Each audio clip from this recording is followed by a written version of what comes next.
رات یہ عام قانون قدرت ہے کہ مرنے کے بعد کوئی زندہ نہیں ہوتا اور دنیا میں واپس نہیں آتا، لیکن اللہ تعالیٰ عبرت کے لیے کبھی کبھی ایسا کر دیا کرتے ہیں۔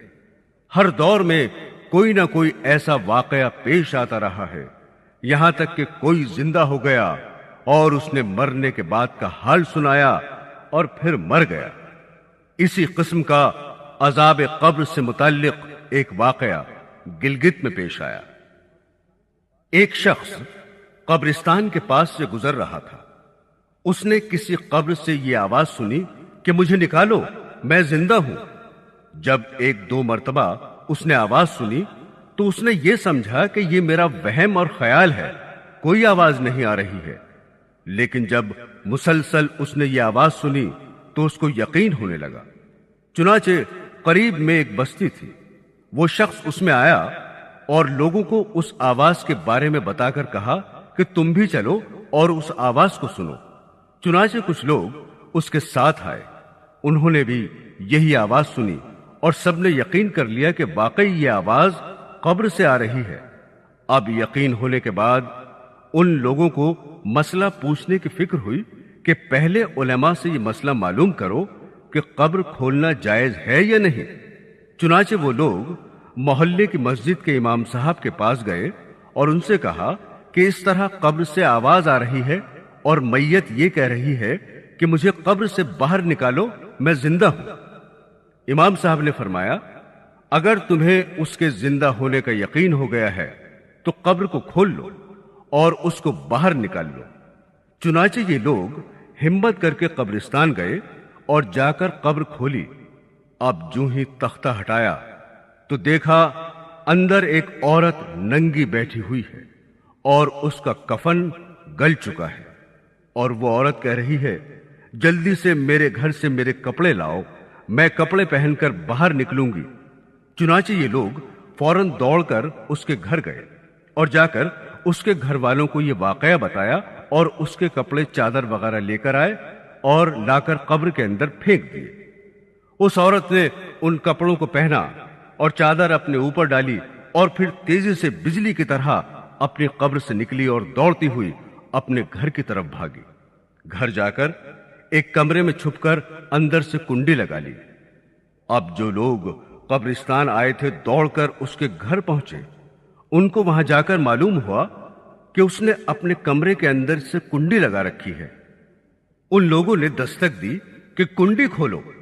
اندر سے اس عورت نے جواب دیا، میں کنڈی تو کھول دوں گی، لیکن کمرے کے اندر وہ شخص داخل ہو جس کے اندر مجھے دیکھنے کی تاب ہو، اس لیے کہ اس وقت میری حالت ایسی ہے کہ ہر آدمی مجھے دیکھ کر برداشت نہیں کر سکے گا، لہذا کوئی دل گردے والا شخص اندر آئے اور آ کر میری حالت دیکھے۔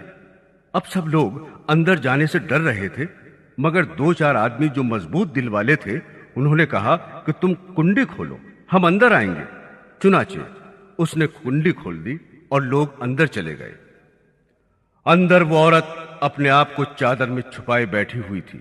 جب یہ لوگ اندر پہنچے تو اس عورت نے سب سے پہلے اپنا سر کھولا۔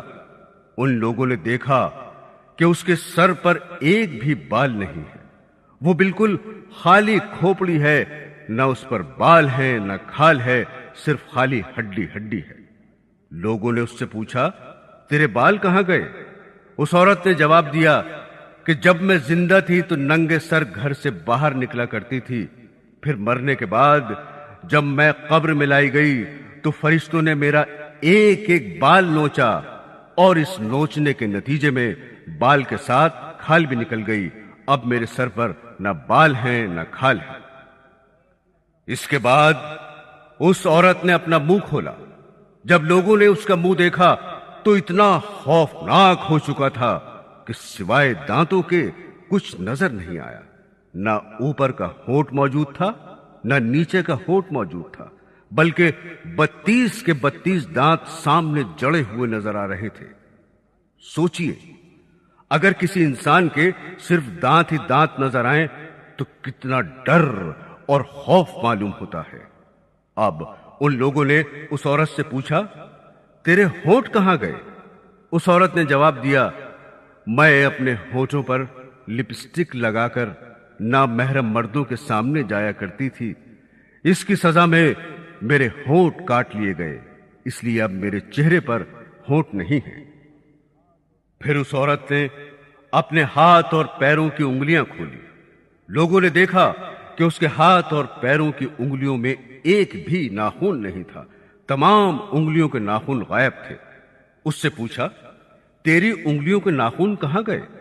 اس عورت نے جواب دیا، ناخن پالش لگانے کی وجہ سے میرا ایک ایک ناخن کھینچ لیا گیا، چونکہ میں یہ سارے کام کر کے گھر سے باہر نکلا کرتی تھی، اس لیے جیسے ہی میں مرنے کے بعد قبر میں پہنچی تو میرے ساتھ یہ معاملہ کیا گیا، اور مجھے یہ سزا ملی کہ میرے سر کے بال بھی نوچ لیے گئے، میرے ہونٹ بھی کاٹ دیے گئے اور ناخن بھی کھینچ لیے گئے۔